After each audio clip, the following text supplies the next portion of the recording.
All right, well, welcome. We are going to be talking today about establishing a survivor assistance ministry. There might be some place we call it a victim assistance ministry too, but those are kind of interchangeable. I think Carol prefers survivor, and I've agreed with her. So we had to split that down the middle. middle. We had to split that one down the middle. But just want to give us a little introduction about who we are and why we are even up here talking today. So I'm Scott Beard, and I work at the Department of Crime Victim Compensation. And you say, what? What's it got to do with this? Anyway, I spent a number of years as a civil attorney bringing civil suits against faith communities where abuse occurred. And out of that, I wrote several grants that were funded through the Department of Justice and at the state level, where we brought together faith communities and victim assistance professionals. And you're going to hear some about that later in our presentation, where we talk about some of the things that we highlighted. So that's me. So let Carol introduce herself. My name is Carol Hogue. I'm the lead instructor at Darkness to Light, which is a nonprofit that has a child prevention education training program. It's called Stewards of Children, and I get to work internationally and nationally, and I work with folks who are building coalitions and trying to do great things in their communities to protect children. And one of the soft places in my heart is the church, and part of that is because I am a product of the church. But also, my husband is a pastor, and our son, many years ago, when he was 9 years old, told us that he was being sexually abused by someone who was on our church staff. And at that point, I had done a lot of other things in my career, but at that point, I just decided, I need to start educating people and talking to people about this, because at that time, no one was talking about it or wanted to hear about it.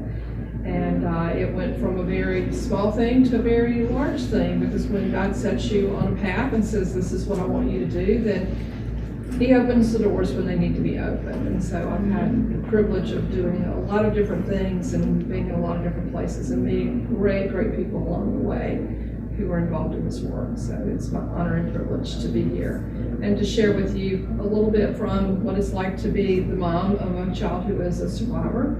And so I'll be adding that perspective today as well. Great. As a lawyer, I sort of have this process I have to go through. So we had to define the problem, and we're going to talk about what victims suffer, what they need, and then what the church can offer, and then we're going to give you all some examples of victim ministries that are existing. If we have time, I have a little video I want to show you. And we'll hopefully be able to get that in. It's a little bit long, but it's like 8 minutes. But it's of a woman who has a really cool ministry. I'll tell you all about it. Either way, I'll tell you about it. That's just who we are. So as we know, victims suffer a number of injuries. The main ones are physical, emotional, financial, but the one that most people don't talk about is spiritual. And Janet Quick talked about that today. And it's something that is lifelong. It's lifelong. So, well, we want to define the problem a little bit, because Scott's an attorney and that's what he likes to do. But I think it is important. A random survey of 1,000 people found that more people preferred a pastor to help them than a mental health professional or counselor. And so people are looking to the church because that's some way that they have a relationship. It may be that the pastor's not necessarily equipped or trained to handle that in the best way, but if they can let that be their starting point and then move to other folks who can help them, I think that's very important. And although victims said they trust members of the faith community to help and care for them, many faith leaders report that they aren't prepared or educated to assist victims. And so only 19% of people surveyed of 602 said they were prepared. And I have to wonder how they might have defined prepared. But people don't, this is an uncomfortable. I think so too. You think so too. And offering a victim ministry really could be anything. That may not mean they're prepared. It just means they have something Right. In their eyes, it might be that they have a women's ministry, or, you know, it could be something else. So, between 2000, and the Washington Post did this article in 2018. They found a 2-year period, and this is just reported instances of leaders, 192 instances of leaders involved in some kind of abuse. Now, we're talking about not only the iceberg of leaders, but also this doesn't include other people in the church, volunteers, you know, people come into the church, or abuse that occurs at home, and then they come into the church. So just gives it just a tip of the iceberg here. And then we all probably have heard about the Houston Chronicle article that made the news in 2019, where they did a very detailed dive into all the Baptist churches and how they found all these pastors, employees, and volunteers who had been accused of abuse and then moved to a different church. So it's an incredible problem that obviously hasn't been addressed. So we've got the problem, and we know that faith leaders may not know how to address the problems related to victimization in a proactive way in their community. We know how to respond on the backside, but sometimes that's not even very pretty.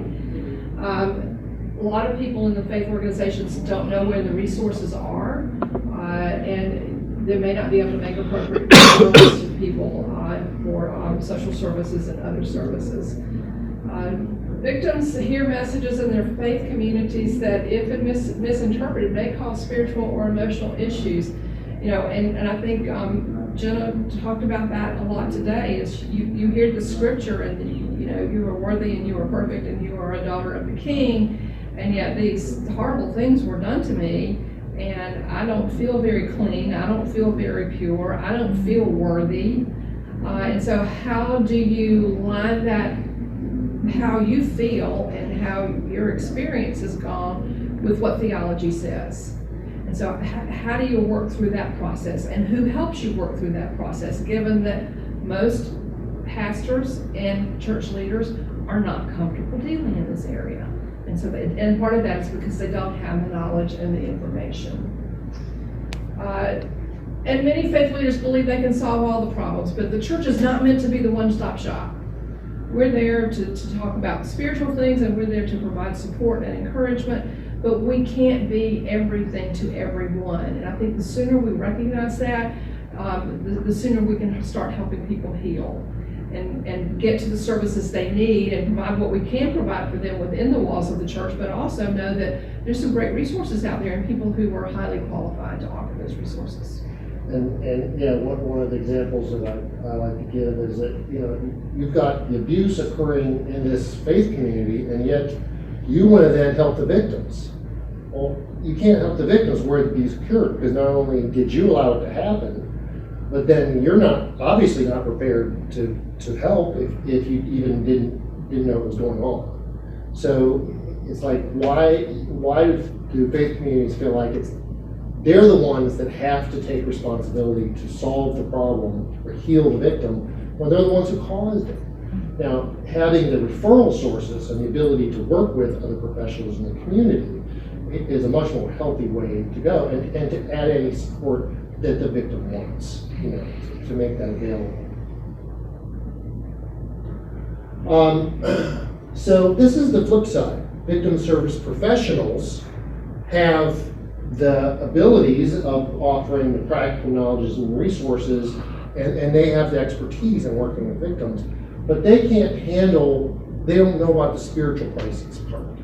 And that's where faith communities can come in, if there's that kind of connection and understanding, and if that faith community has that training and understanding of what victimization causes. But then the ultimate problem is that there's not that nexus. They're not communicating with each other.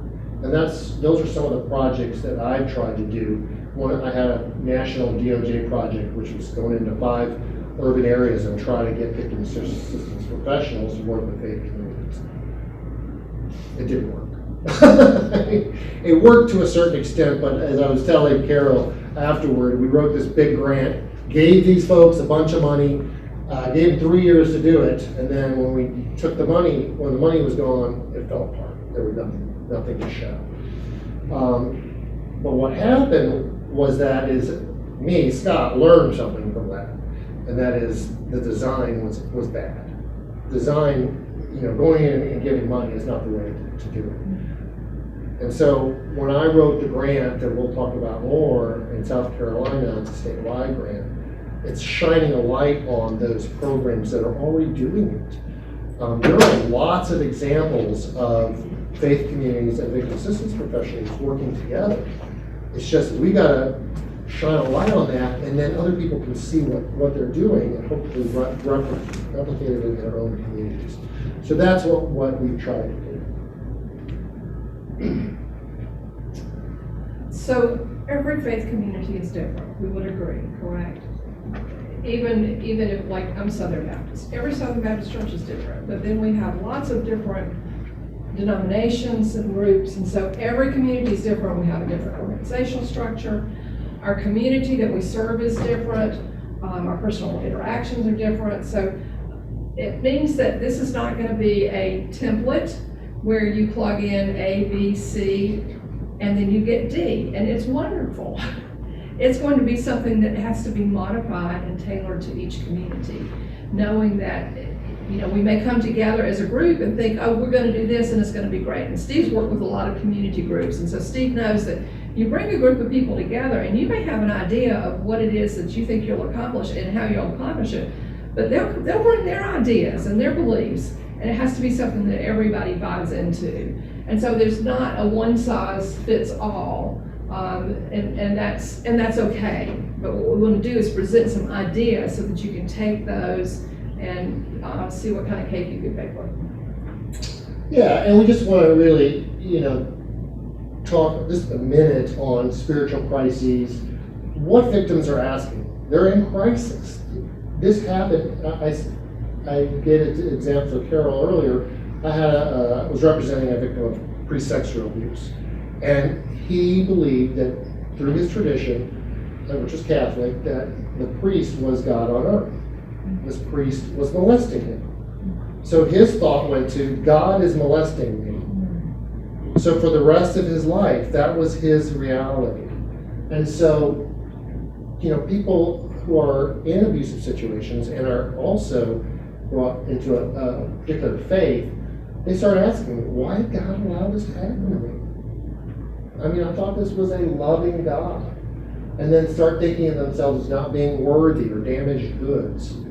And ultimately, is God there? Well, that's a spiritual crisis if there ever was one. Is there really a God?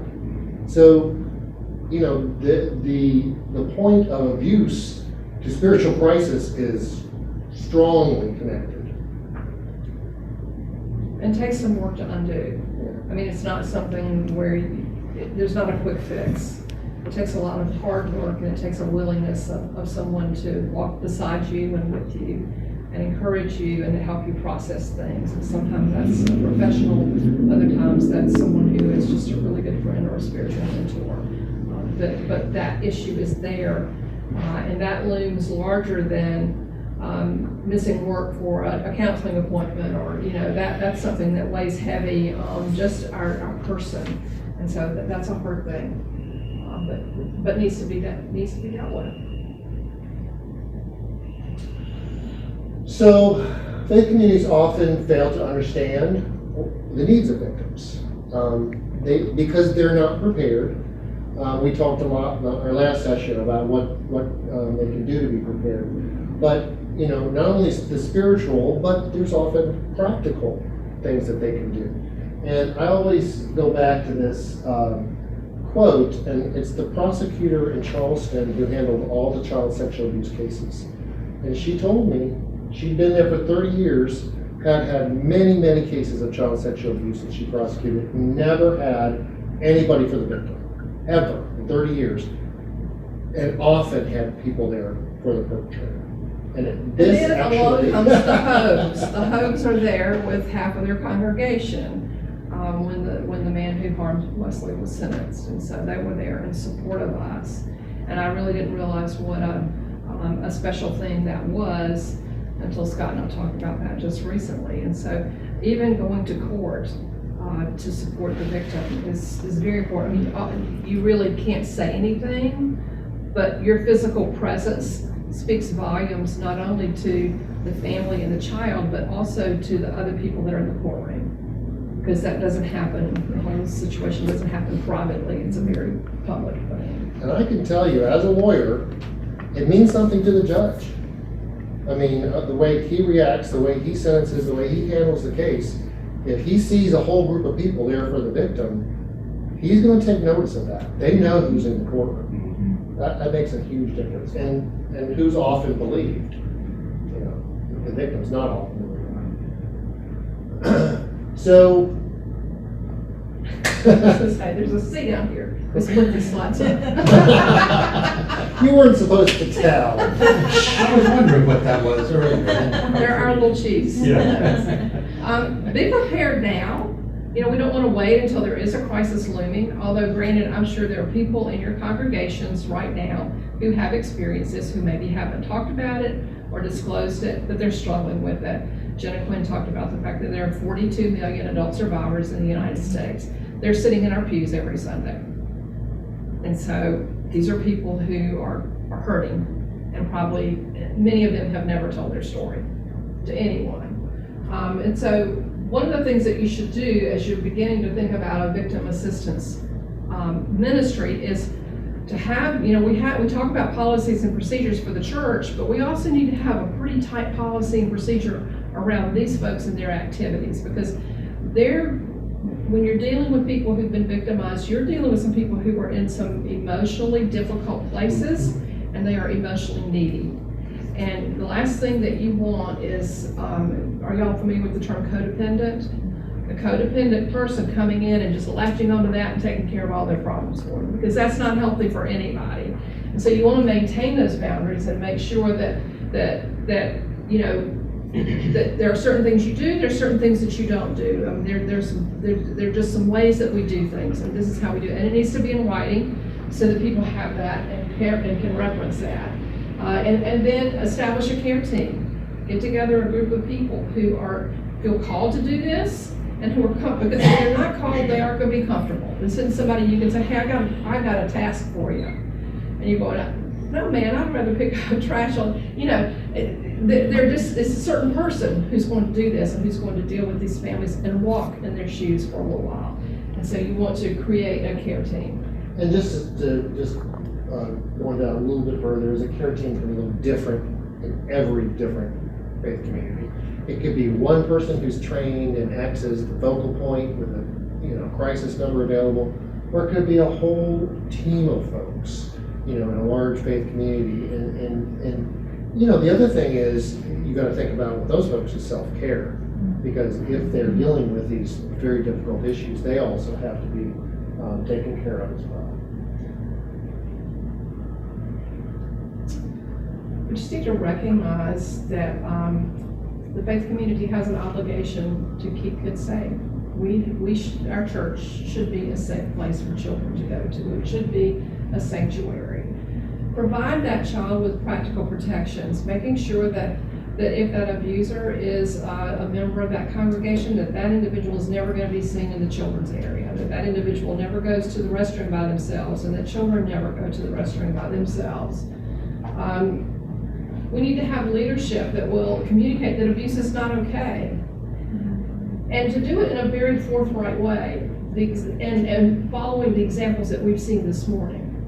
Because what we saw were some really tough, hard-hitting words that were very well spoken, very well chosen, and straight from the heart of God, telling people this is what you need to do. And people, sometimes people will take hints, but other times, the 2x4 is what you need. I'm not suggesting you beat somebody up, but sometimes people need to really hear it hard and strong before they'll go, oh, this is an issue, and oh, they've talked about this from the pulpit 5 times already in the last 6 months. This is important. I need to listen to this. And so not just giving it a cursory review, but going back and talking about it over and over and over and adding layers of knowledge of that. And then if you decide to engage victims, you need to be ready. You need to Because be ready. they're going to disclose.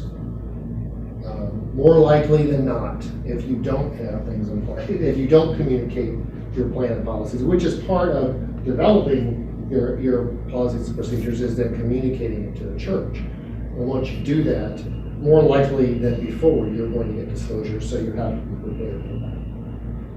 Just a few more things: support groups, the point of contact, the bullets I mentioned, sermons, publications, videos, bringing in outside speakers, having a member of the sexual assault program in your community or child abuse community, CAC in your community, on your board as part of your board in your ministry is one thing you can do as well. So one of the things that we can offer too is assistance in a crisis, and knowing that, as I mentioned earlier, that healing process takes a really long time. And so the crisis might be when the disclosure first happens, and then there are different appearances in court that the victim could choose to attend or not. When something was coming up with my son's abuser, we were in court every time, and they kept telling us, "You don't have to come." Oh, well, yes, we do. We want the judges, we want everybody to know that if something's being discussed about Wesley, the Hogues are going to be there, and they're going to support you. And so being there day in and day out, and knowing that there will be bumps in the road, things will be smooth, and then all of a sudden there'll be something. I think about anniversary times. Anniversary of disclosure is always a hard time. Not always, but in my family, every March, Wesley had some kind of crisis. And it took me a while to put two and two together that, oh, this is disclosure, this is the anniversary of the disclosure. So even though he hasn't really connected that in his brain, it's there. And so there was always a hiccup every spring. And so knowing that, and knowing that those happen, and knowing, okay, they're coming up, this young woman's coming up on the anniversary of the sexual assault. I need to drop her a note, or somebody needs to check on her and make sure she's okay. Just doing those kinds of things, those small things, and knowing that, I remember when things first happened with Wesley, and of course the hard part was we had to tell the grandparents. Well, that was hard. It was hard to understand. And Marty's mom was great. My husband's mom was great about checking in on Wesley, checking in on us. And she said, well, he isn't over that yet. It was like it was a cold, And I had to stop and recognize the era that she was born in, and the fact that if something happened to her, she would never say anything about it. So I had to explain, this takes time. And it pops up at the strangest times. It's almost like grief. You can have grief, and then one minute you're fine, the next minute you see something really obscure that just triggers you, and you're a puddle of tears. And so this is the same way. And so helping churches and people in churches recognize that, and having your leadership know that is very important. Collaboration is important. Get to know your providers, know your CAC, have them come in, or even do a little drive of some sort in the church to collect teddy bears, or to collect book bags, or some materials for the CACs, even the domestic violence shelter as well. Just linking those folks in positive ways to your church and to your community is a good thing to do. Providing educational materials, and then co-hosting events around interpersonal violence issues, so that people are educated and knowledgeable, so that we become a group of people who come together to worship and to serve, but also to minister to one another, and to know that I might live in this safe little ivory tower, and honestly, I don't think anybody does. Everybody has something that's going on. But being able to be vulnerable enough to share that, and then to walk through that with someone, is incredibly powerful, and will become a church that is really the church that Christ meant it to be, because the church is meant to be a hospital. It's not a bunch of well people, it's a bunch of people who are struggling, who are really struggling to make things happen and to make things work, and to try to understand why some of these evil things have happened to them, and how they can move forward, and how they can continue to grow to be more Christ-like. So those are just some ideas, but I want to tell you all, again, nothing there's no one size fits all, there's no victim assistance ministry that we're saying, here's the model, here's what you gotta do. These are all examples that we kind of shine a light on in South Carolina of things that are happening, and so I want to talk about each one of them. Dee Cochran is a LEVA. We have LEVAs in South Carolina, law enforcement victim advocates. Do you all have those? Yeah. Do you have victim advocates in the police departments? Basically. Yeah. Surprisingly, South Carolina is one of the strongest victim advocate states in the country, and that was because we have a very strong leader in Columbia who got a law passed, a constitutional amendment that attached money to it, so that every municipality in the state has to have victim ministry, not victim ministry, victim advocates. And so that often comes out of LEVAs, sometimes through court systems, other places. But anyway, so this woman, Dee Cochran, is just an amazing young woman. And I got to know her because of the grant we wrote. And she actually works with my church, and I didn't know that until I had gotten to know her for a while. But what she does is she gets to know all the different churches in her area and creates relationships with the different pastors so that they know when there's any kind of issue that comes up to call her. And that way they don't have to go through this, and this, and this, and around the tree, and she has direct, lines of communication with the chief or whoever else, knows exactly where to go. And just an incredible example. And what we've done is we've taken her example and we've talked to all the other LEVAs about what she does. So she presents at different conferences, and then those LEVAs then are modeling her actions and meeting with their faith communities in South Carolina as well.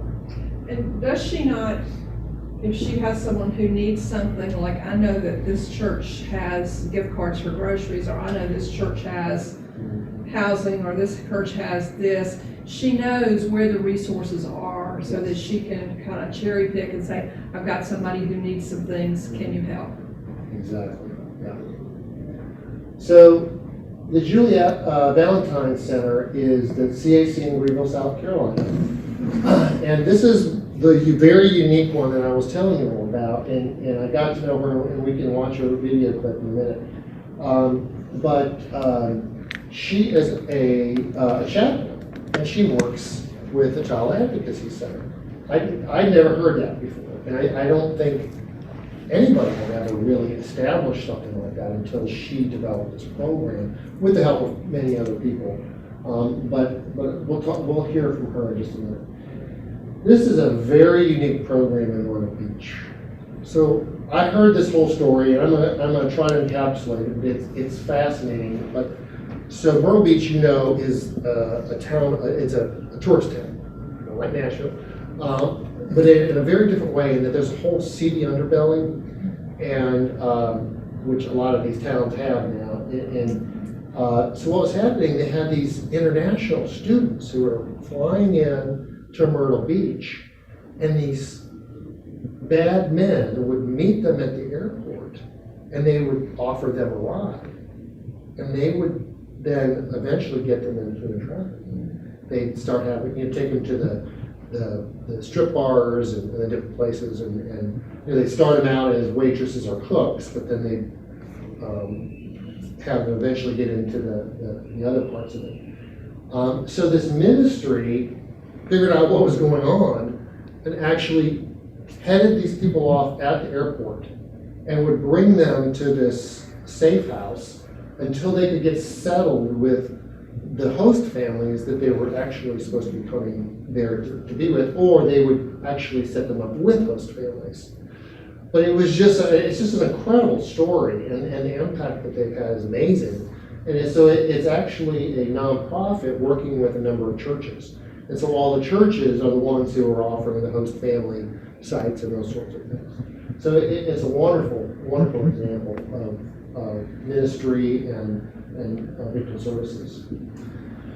This last one, I'm from Charleston. This chaplaincy And I'm sure there are others like this around the country, but I don't know of them. But they respond, they have a whole cadre of volunteer chaplains. I think only one or two are paid.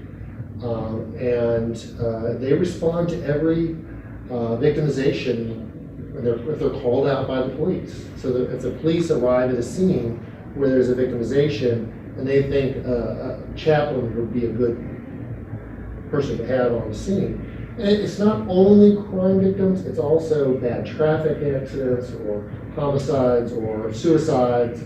But it is a lot of crime victim type cases, and they respond to those 24/7. And they're there for the survivors, the people who are in the accident, but they also play an important role with police officers as well, providing support to them as they're seeing and processing these traumatic